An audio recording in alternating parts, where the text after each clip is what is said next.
It's all yours. Oh, good morning, everyone. Thank you for the opportunity to present this morning. I am Michael Smith. I'm a community educator and support group facilitator, solstice champion, and awareness champion for the Alzheimer's Association. I've been volunteering since my retirement from Georgetown University in the spring of 2021. I'm passionate about being a volunteer and helping communities like Arlington Neighborhood Village and communities of faith, and particularly communities of color, become more aware of issues related to Alzheimer's and dementia and providing support. I do run some support groups as well. My story as to why I'm a volunteer: in 2008, my late wife, Bernita, began to show signs of cognitive decline, and 2 years later, at the age of 56, she was diagnosed with early onset dementia.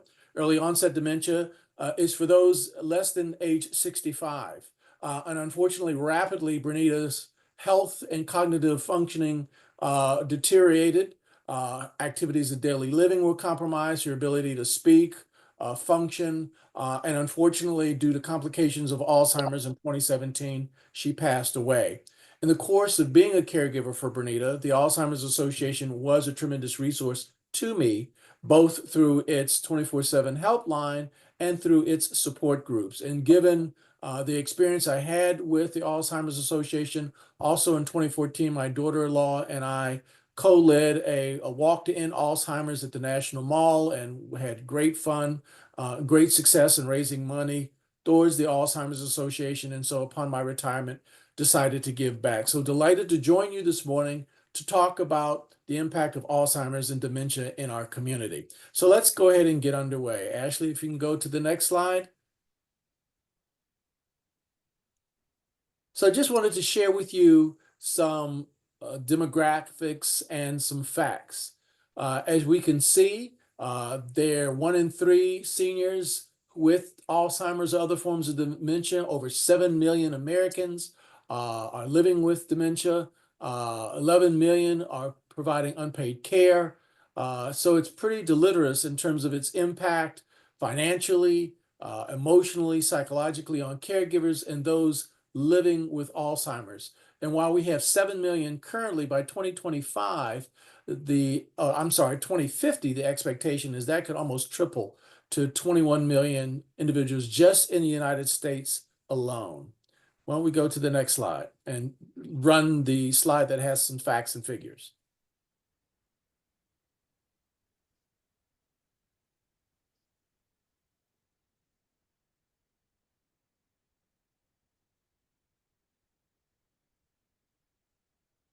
If that slide doesn't want to play, we'll keep going, Ashley. It should play. Give me 1 second. Alrighty. There we go.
So as you can see, nearly 7 million Americans are living currently with Alzheimer's or other forms of dementia.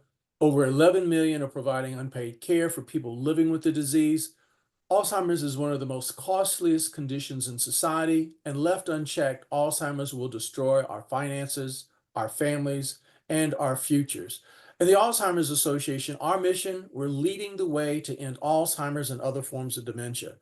The Alzheimer's Association is one of the leading, if not national, international organizations, nonprofits, that it is accelerating global research, driving risk reduction, early detection, and maximizing quality care and support. So we're offering all kinds of free services through our 24/7 helpline, through our research efforts, to help provide support, to provide, ultimately, please God, a cure. So let's move on to the next slide. We often hear dementia and Alzheimer's used interchangeably. And so I want to talk about some of the distinctions, just to make sure that we're all on the same page when we're talking about these important definitions. So dementia is a general term for loss of memory, thinking, language, problem solving, and other abilities that are severe enough to interfere with one's daily function. And Alzheimer's is the most common cause of dementia. Dementia is not a single disease, it's an overall term. Think of heart disease. When somebody says, I have heart disease, what do you have? Afibrillation, tachycardia, that sort of thing. Gee, I've got cancer. Well, what type of cancer? Breast cancer, skin cancer, melanoma, that sort of thing. So it's the same thing with dementia. What type of dementia do you have? Dementia covers a wide range of specific medical conditions, including Alzheimer's disease. Disorders grouped under the general term, quote unquote, dementia are caused by abnormal brain changes. These changes trigger a decline in thinking skills, also known as cognitive abilities, severe enough to impact daily life and independent functioning. Now, as we all age, it is normal for us to have the proverbial tip of the tongue phenomena. Let me see. I'm thinking of that word. It's right on the tip of my tongue. Oh, what's your name? It begins with a G, right? Oh yeah, Gary. Gary. Yeah, yeah, yeah. That's typical. Gee, where did I put my car keys? Oh, that's right. I left them on the kitchen counter. Those things happen, but we can quickly find our keys, recall somebody's name. But when it affects us on a daily basis and impacts the quality of life, then that's cause for serious concern. And in addition to memory, it's affecting people's thinking abilities, their behaviors, feelings, and relationships. And Alzheimer's disease accounts for 60 to 80% of cases. Vascular dementia is also fairly common, particularly in communities of color. That's about 10% of cases. Lewy body, frontal temporal lobe. We've heard of Bruce Willis, who unfortunately was diagnosed a few years ago with frontal temporal lobe. Huntington's disease, Parkinson's can also result in some form of dementia. And then there is mixed dementia, where it may have features both of vascular or Alzheimer's or some combination of other types. Also, uh, you know, those who experience brain changes of multiple types can have issues related to other causes of related to things like thyroid problems or vitamin deficiencies. And we'll talk momentarily about the importance of the warning signs and getting an early assessment or early diagnosis. Because if it is things like a thyroid problem or vitamin deficiency, those things can be attended to, and if you will, the cognitive issues can be corrected. So it's important as we get into that part of the conversation to make sure we're aware of the warning signs, having a conversation with friends, members of the community, loved ones, church members, to get them to a healthcare provider to make that important assessment. So let's move on to the next slide and talk a little bit more in particular to Alzheimer's. So again, Alzheimer's is a brain disease that causes problems with memory, thinking, and behavior. There's something called amyloid plaques. Now, we naturally develop amyloid in the brain, but when it becomes excessive and it gunks up the neurotransmitters, and it creates what's called plaques and tangles in the brain. And there's also another protein called tau that does the same thing. When it gets all mucky in the neurons, it ends up not allowing the neurons to communicate. They end up shrinking, they end up dying. And as it spreads to different parts of the brain, it ends up impacting different abilities and different functionings. Our memories, again, our thinking, our visual, spatial, our language abilities, that sort of thing. So dementia and Alzheimer's are progressive diseases where symptoms gradually worsen over the course of the number of years. On average, people can live anywhere from 6 to 10 years, in some cases, even more than 10 years.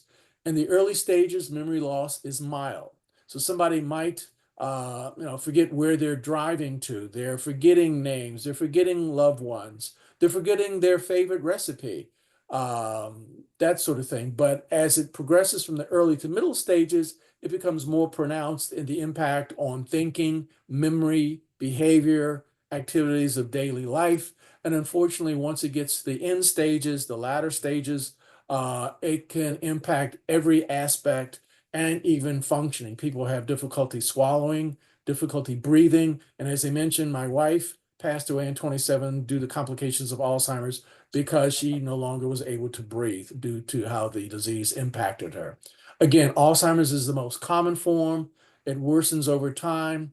Other dementias will start out slowly and gradually get worse. With, as an example, frontal temporal lobe, it's more behavioral than memory.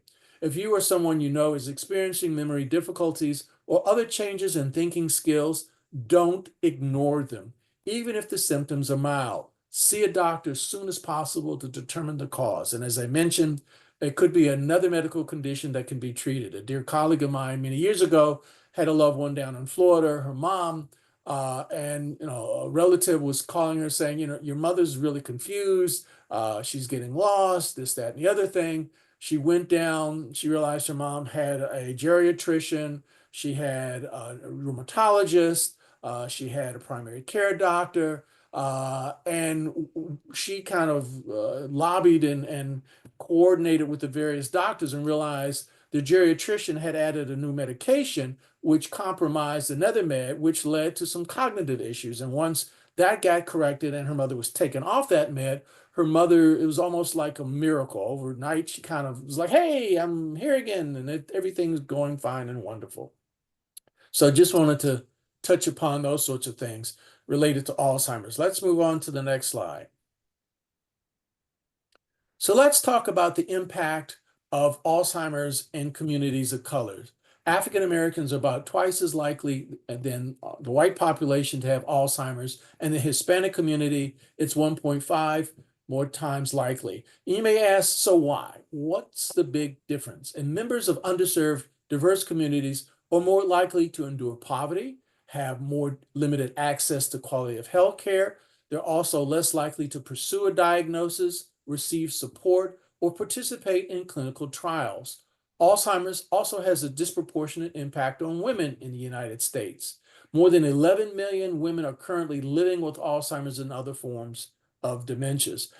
And the unfortunate thing, you all live longer than us men. And the unfortunate thing, besides the greater risk given age of contracting Alzheimer's or other forms of dementia, you're also more likely to be the caregivers that are taking care of us. Women in their 60s are more than twice as likely to develop Alzheimer's disease over the rest of their lives. Matter of fact, over the age of 60, it's about a 20% chance of developing Alzheimer's or other forms of dementia. Over 85, over the age of 85, that increases to at least 35%.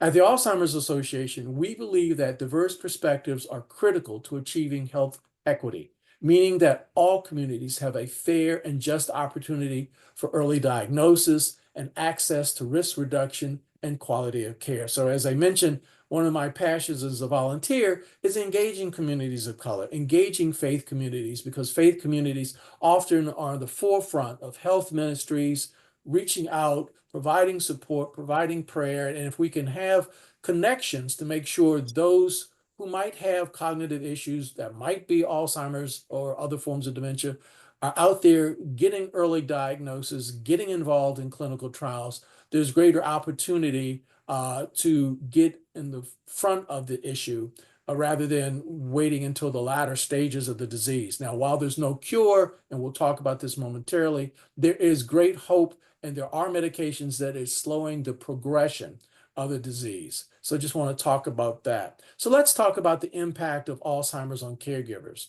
Adult children and spouses of people living with dementia often serve as primary caregivers.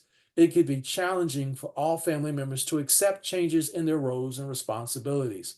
The demands of caregiving can limit a caregiver's ability to care for themselves. Family caregivers of people with Alzheimer's and other forms of dementia are at greater risk for anxiety, depression, and poorer quality of life. And we particularly saw that during the course of the pandemic.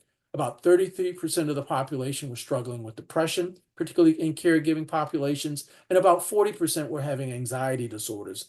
Also, there were about 30% of caregivers and others that were also suicidal because of the level of isolation, the level of lack of support, the level of being able to gain resources. So it's critical as caregivers, and I often say this when in our support group as well as doing presentations. It's like the proverbial you get on the airplane and the flight attendant says, let's pull down the air mask. You make sure you put that air mask on yourself first.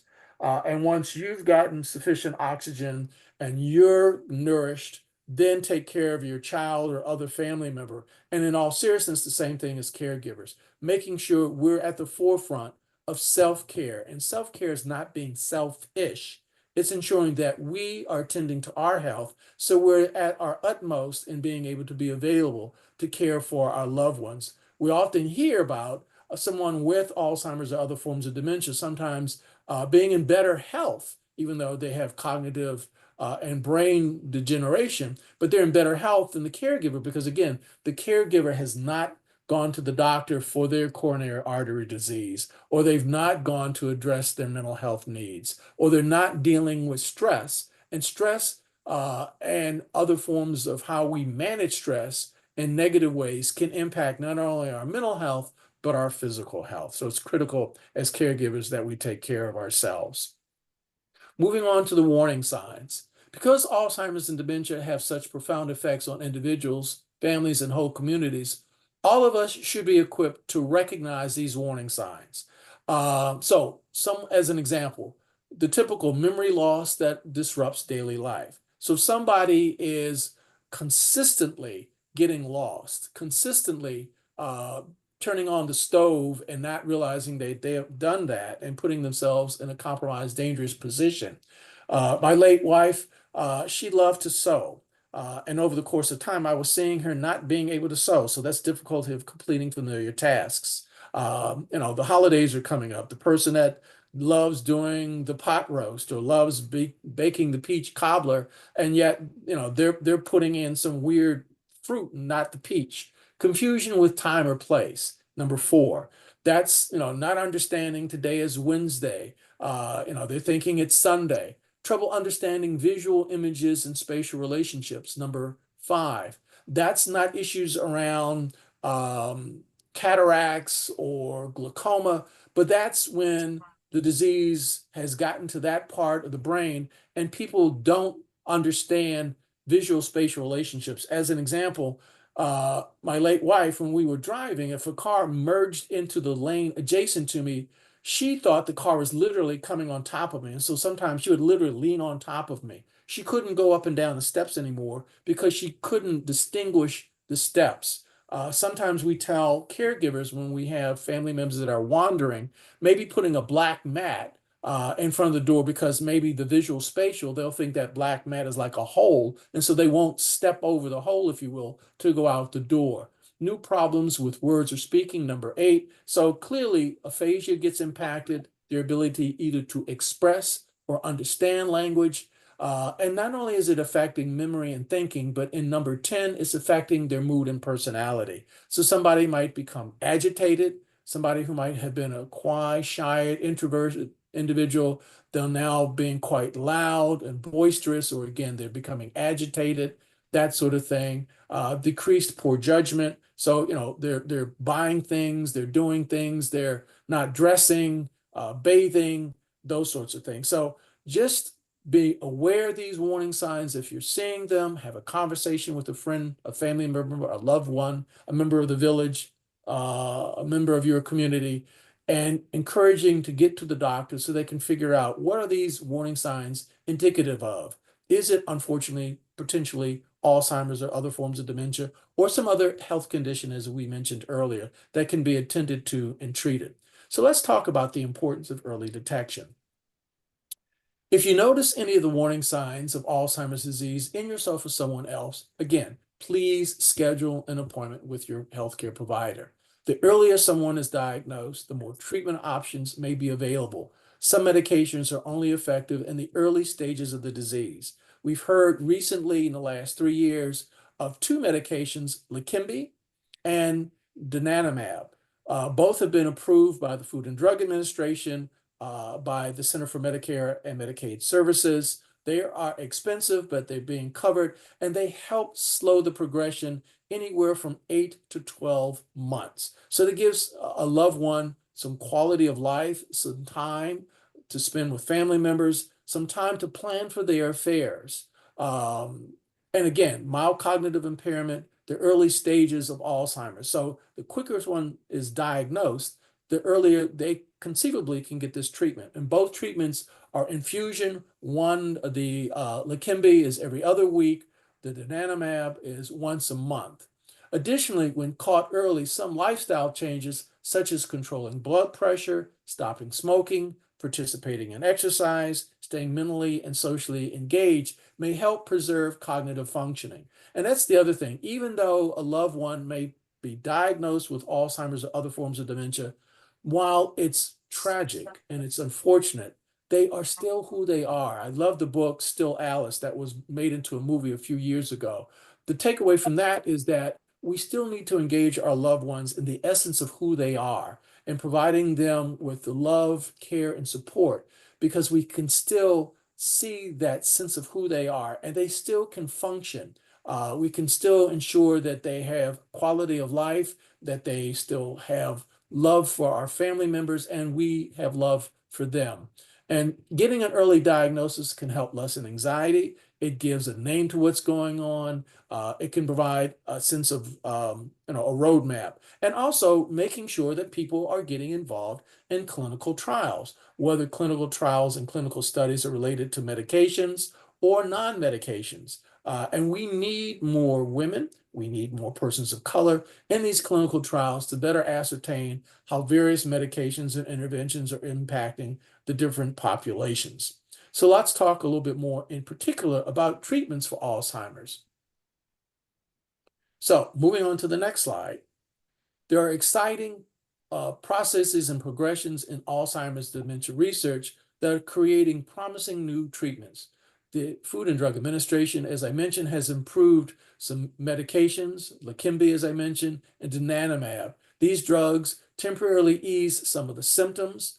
Drugs can change the progression of the illness. Also, they can help treat some of the symptoms. So if somebody's agitated, you can provide medications that will provide more mild behavior, if you will.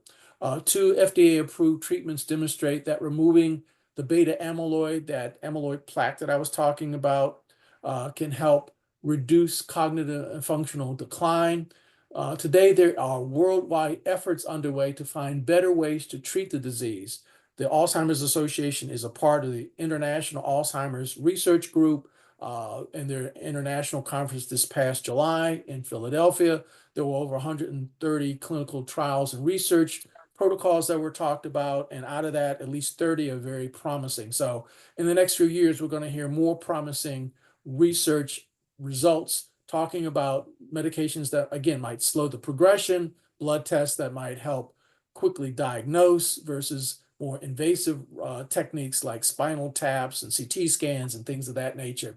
And when we're thinking about any form of treatment, it's important to have a conversation with our healthcare providers to determine whether it's appropriate and weigh the potential benefits or risks as to, how the treatment is going to help.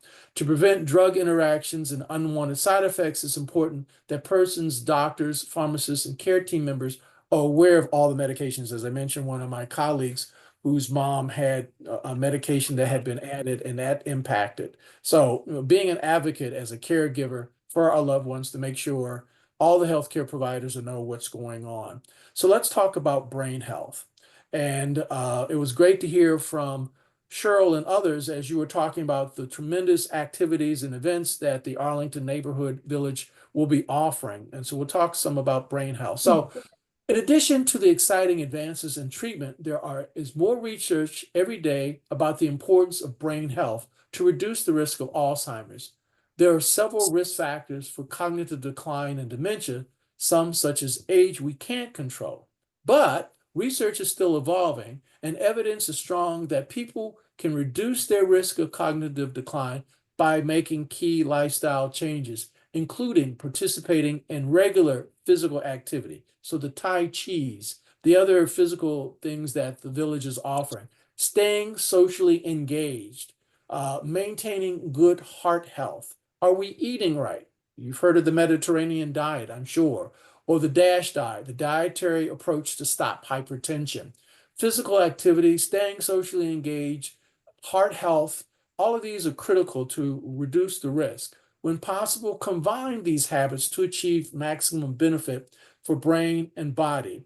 So when you have a chance, go out and walk around somewhere in Arlington, and then maybe stop by a place and have a healthy salad. So you've got social engagement, you're talking with a neighbor, a friend, you've got some physical activity in, and you've had a healthy salad. You've checked off three of the critical areas. And it's important to start whenever. Start now, start small.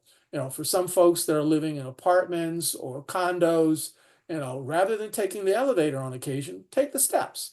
Walk up and down the halls, just 15 minutes out of your day, physical activity, doing the crossword puzzle, being socially engaged. Start now. Again, it's never too late.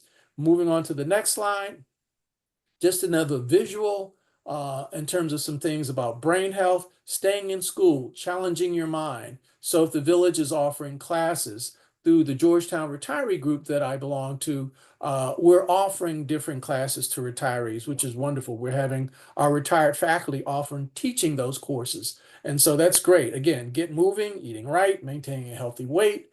We have control over certain things. We have control over our blood pressure, our sugar levels, making sure you've got fall prevention coming up. We're not talking about the leaves, we're talking about making sure we don't fall on the ground. So the importance of protecting our heads, if we're out there riding our bikes, that sort of thing, making sure we're sleeping well, making sure we are not smoking, making sure if we're having an afternoon cocktail, it's only one.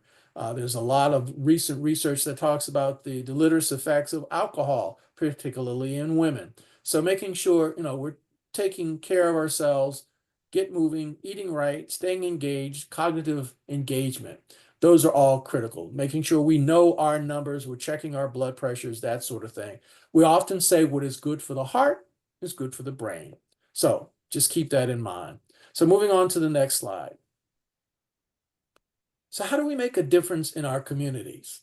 As you can see, there are many reasons to feel hopeful about our vision for a world without Alzheimer's and other forms of dementia.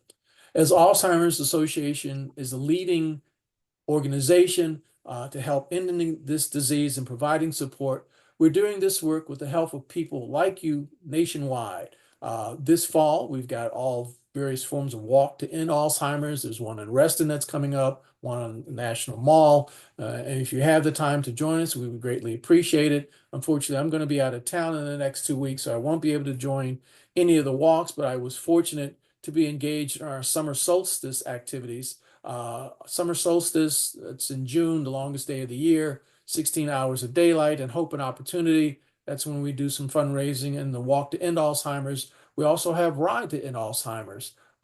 So if you're out there riding your bikes, that sort of thing, it's a great way, again, to get exercise, help raise awareness, help raise funds. Moving on to the next slide. How do we help? Again, the Alzheimer's Association is a free service. We have a 24/7 helpline, 1-800-272-3900. We have trained counselors. They can speak any language, Urdu, French, English, Swahili. It doesn't make a difference. It's free. They offer confidential support. They offer information on resources, both for people living with Alzheimer's and other forms of dementia, family members, and caregivers. We also, through colleagues like Ashley Scott, program manager for the National Capital Area, they offer care consultations. We had our volunteer roundtable earlier in the week, and one of our volunteers talked about how one of Ashley's colleagues in a family prayer gathering also offered a care consultation. And so that was a wonderful opportunity in that care consultation for family members who were not in the immediate area to better understand what Alzheimer's was about, better understand what was exactly going on with the loved one in the family, because a lot of them were in denial. Oh, she doesn't have Alzheimer's. You're just making this crap up. What are you talking about? But they came to better understand what the caregiver was going through and what the loved one with the actual Alzheimer's was going through. We offer free education and support. So besides the awareness program we're having this morning, we'd love to come back with the Arlington Neighborhood Village to offer our other programs. So just want to make sure you know that we are there. We often tell caregivers too, make sure we're a part of your caregiving team. You can't go it alone. Back in the day, the old John Wayne movies, the we'll circle the wagons partner, or, I've got this all alone. As caregivers, we can't do that. We need a village. We need a team, and the caregiver needs the Alzheimer's Association to provide those resources. We also have something called alz.org/CRF, which stands for Community Resource Finder. So if you go to that segment of our website, you can pull up resources in the DMV. Where are assisted living facilities? Where are daycare programs? Those sorts of things. Going on to the next slide real quick. And I just kind of talked about this, the Walk to End Alzheimer's. Those walks are coming up this month and in early October. As I said, the longest day, I participated in the longest day, asking friends, family members, church members to donate. So it's a way, again, of raising awareness, raising funds, and ensuring that people are aware that they don't have to deal with the journey of caregiving alone. So, the last slide, and we'll open it up for conversation. How you can help as individual, if you are a caregiver, sharing your story. You can be an advocate. We have the Alzheimer's Impact. We have individuals who are writing to the Virginia legislature, the Maryland legislature, asking for things. I know 2 years ago, matter of fact, in the state of Maryland, I'm in Montgomery County, we advocated, and we now have in the Department of Health and Mental Health somebody who is a dementia advocate. So they're talking within the state about the importance of dementia advocacy. And organizations start a team for a walk.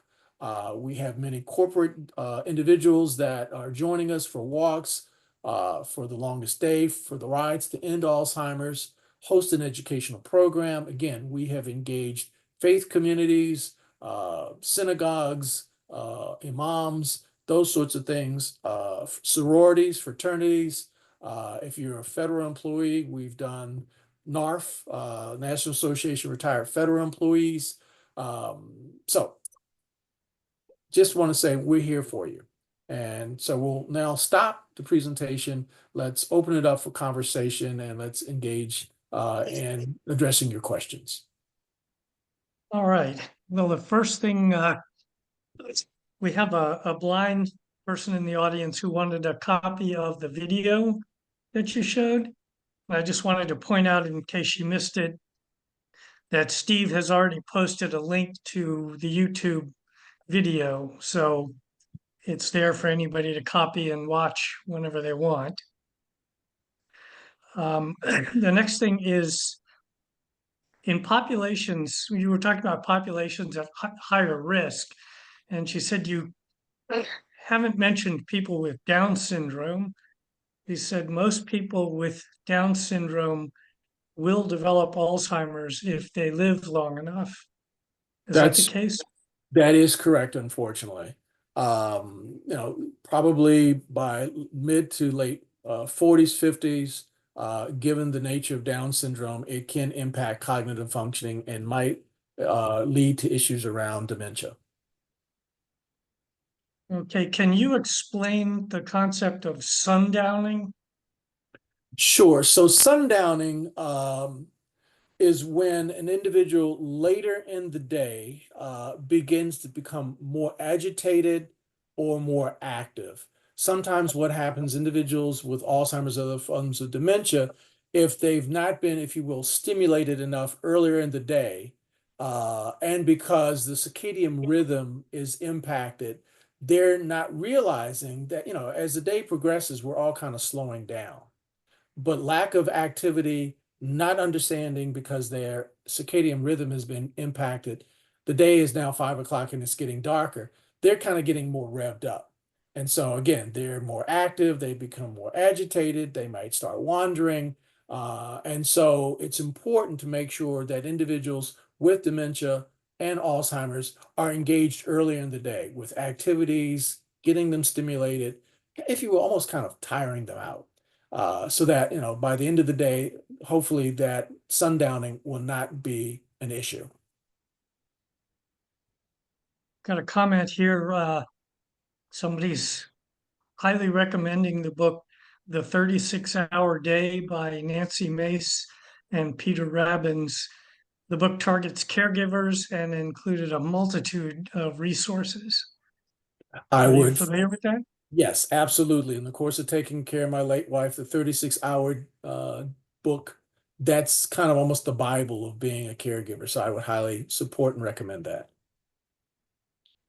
Okay, we've got a couple of questions here about heredity and Alzheimer's or dementia. So, can you talk about that? If you've got a parent or an aunt or an uncle or somebody that has it, what does that say about your risk? So, when we have family members that might have Alzheimer's or other forms of dementia, that does double our risk. And personally, we didn't realize after the fact, my mother-in-law in her 80s, about 83, was diagnosed with dementia. So whether or not there was a correlation with my mother-in-law being diagnosed and Bernita, unfortunately, coming up with Alzheimer's in her mid-50s, we'll never know. About 5% of cases are related to what's called deterministic genes. If you have deterministic genes, there's a greater likelihood that there's some genetic component. People with the genetic component of Alzheimer's, other forms of dementia, that's about 5 to 8% of cases. If there's risk genes, then that's less likely, but that's more related to, do you have family members? And I often tell individuals, if you want to go the route of genetic testing, just making sure you have all your affairs in orders, your financial, legal, insurance, so that, you're fully aware of the implications of genetic testing. And if that does promote indicating that there's some genetic component, what those implications are for other family members down the line. Okay, you mentioned limiting alcohol intake. Is there a direct causal link there, or is it more of a general take good care of your body and you'll lower your risks? The latter, take good care of your body, lower the risk. Alcohol, again, particularly as we age. I think there was an article, if not this past week's Washington Post or somewhere I read, as we age, our ability to digest and metabolize alcohol slows down. It is a depressant. It does have major impact on our health. So it's a risk factor. It's not a direct correlation. But if somebody gets to the point that their alcohol toxicity level and they're alcohol dependent, then you're really, you're compromising your brain cells for sure.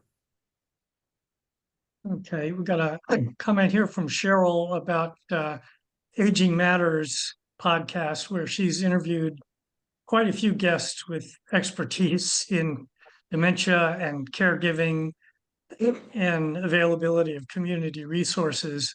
So anybody that's interested in exploring that, please email her and she can send you the links to, I'm sure, a whole menu of possibilities.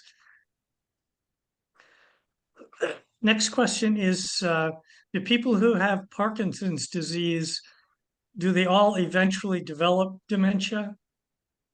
I'm not a healthcare provider. I'm not an expert, so I can't fully address that, but there might be a correlation. And I would just strongly encourage anyone who does have Parkinson's, make sure you have that conversation with your healthcare provider to understand the progression of that particular illness and if there's any correlation with potential cognitive decline or issues. Okay, you mentioned participating in clinical trials. Do you have a place where people can go to learn about what trials are available and sign up for one? Actually, I may need your help to remember this. I think it's ALZ/trial match. Yep, ALZ/trial match, or you can go to trialmatch.org. Right. So the Alzheimer's Association, again, provides a list of clinical trials, both pharmacological and non-pharmacological, throughout the country. So if you've got a loved one in North Carolina, California, Arizona, let them know that they can go to that website and get engaged in clinical trials. And again, it could be one that's pharmacological or non-pharmacological. So that was alz.org/trial match, right? Correct. Okay. Are there any studies that you would recommend that you're aware of that you Again, think people should find? I'm not a researcher, and I can't speak to any particular research or clinical trials that's out there. It's best based on one's individual needs to go to the website and ascertain, or talk to your healthcare provider. We're blessed here in the Washington area to be surrounded by major healthcare institutions and educational research institutions. I won't name them, but making sure we're in contact with those research institutions that are also leading the way with clinical research, clinical trials. Okay, can a CT scan or any other scan detect Alzheimer's? So CT scans, MRIs, PET scans are all one component of the full clinical process to help make a diagnosis. Usually in diagnosing Alzheimer's, other forms of dementia, you're having a physical exam, you're getting clinical history, medication history, family history, you're doing what's called neuropsychological evaluation. You might get a CT scan or an MRI, and all of that kind of comprehensive assessment will help make a diagnosis. The other thing you can have, but it's quite invasive, is a spinal tap. And in doing a spinal tap, they're drawing out, is there a tremendous amount of the amyloid, beta amyloid in the blood system? So CT scan is one part of the clinical assessment to make a diagnosis. Okay. I wanted to go back to sundowning for a second. Something that I read a while ago is that if you um, put in brighter lighting in your house, that can help with that because the idea was that as the sun goes down, the shadows start shifting and changing, and that can suddenly make somebody feel like they're in a place they don't recognize anymore and they get agitated. So by putting in brighter lights, you can combat that to some degree. That might help. There are, again, we talk about in one of our presentations dealing with dementia-related behaviors, and so brighter lights, making sure in the evening, again, the environment, lighting, as you said, noise level, turning down the TV, pulling the shades. We use one example where a husband is standing behind the wife, and some friends come in, and there's a wide bay window, and 3 or 4 people are talking at once. And the wife, who has Alzheimer's, is getting majorly agitated because the husband's behind her saying, "Hey, sweetheart, how you doing?" And she's like, where's this voice coming from? And then other people are talking, and so imagine overstimulation and sensory over. So quieter environment, the lighting, turning down the noise, being aware of setting the mood and the tone that can help calm them. And that's the other thing too. Again, as the day progresses, the evening's coming, what calming things can happen? Music, we often talk about music therapy. Music can be a wonderful way of calming somebody, doing things that are soothing, getting them in the right position and stability as the evening comes about. Well, you just answered one of the questions that just came up. Um, Before we go on, I wanted to point out Steve has also posted your helpline 800 number and the trial match Great. uh, Thank you, link. Steve. So we need to get Steve an official title. Next one is somebody's read that the availability of a blood draw to diagnose the presence of plaques is on the horizon. Do you know anything about that? That's my understanding too. There's a lot of research that is out there. Probably within another 12 to 18 months, we'll be hearing about a blood test that can detect Alzheimer's and other forms of dementia, which will be less invasive than, again, doing a spinal tap or having to go through this comprehensive assessment, as I said, with CT and the neurologicals and all that sort of thing. So yes, that will be on the horizon, that there's probably going to be a blood test that will help make the diagnosis. Now, I know you're not a doctor, but is a spinal tap the same as a lumbar puncture? Yep. Okay.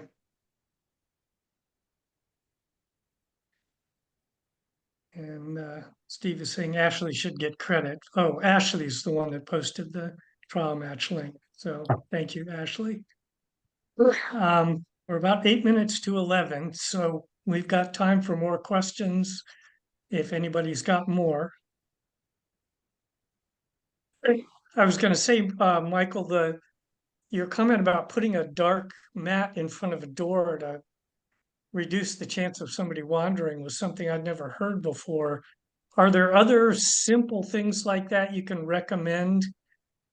I remember we had somebody that provided a number of tips. The other thing they were suggesting, you can get the wallpaper that looks like maybe it's a bookshelf or some other kind of distraction, and maybe put the wallpaper that looks like a bookshelf over a door, or other things we talk about, particularly dealing with issues around wandering, air tag on a loved one. So if they're going out of the house, we kind of keep track of them, or putting bells or some kind of noise device on doors. So if they're opening up the door, we hear the and we can quickly, make sure we catch up with them. Even informing neighbors. And that happened one time with my late wife.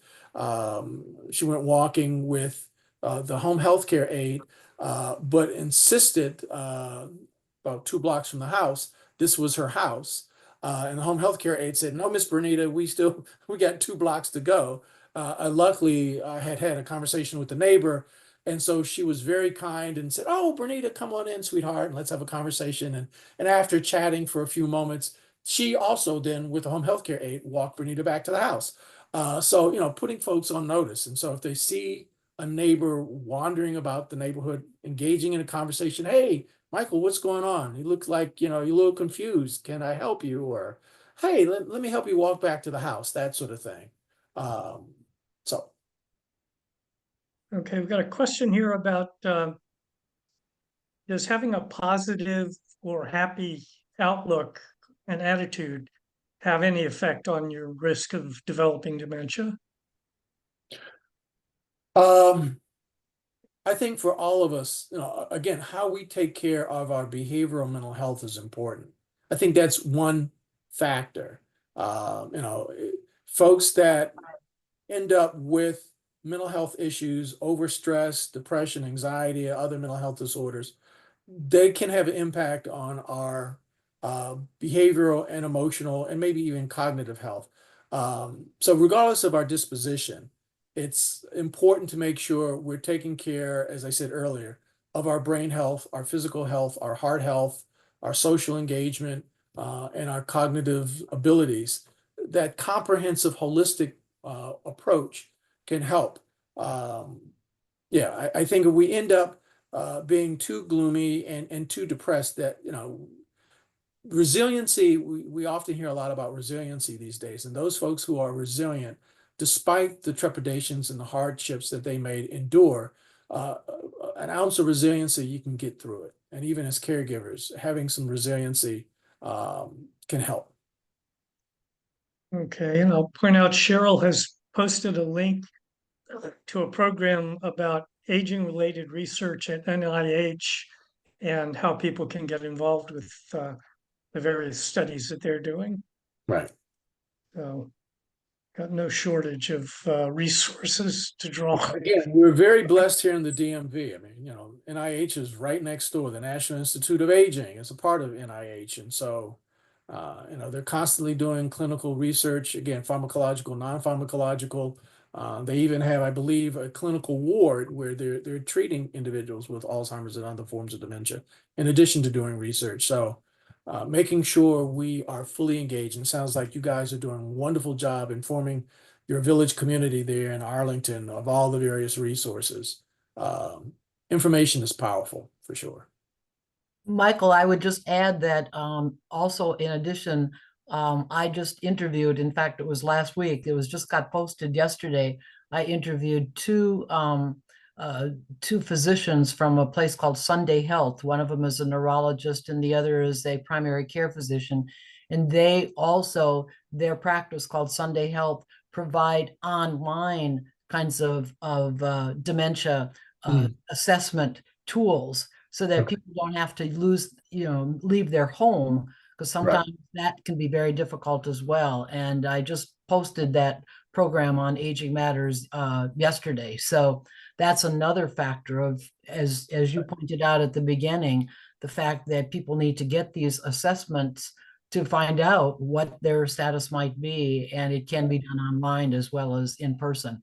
Right. Speaking of assessments, do we all, for those of us that are 65 plus, are we aware through Medicare, our annual wellness visit? Yep. Make sure your primary care or your family physician is asking you about your cognitive mental health functioning. That's supposed to be part of the assessment. So making sure, hey, doc, don't forget to ask me, can I count backwards by threes? Or ask me 5 words and let's have a conversation and ask me to recall the 5 words. They, in all seriousness, can also, as part of that annual wellness visit, make an assessment about what's going on with us cognitively.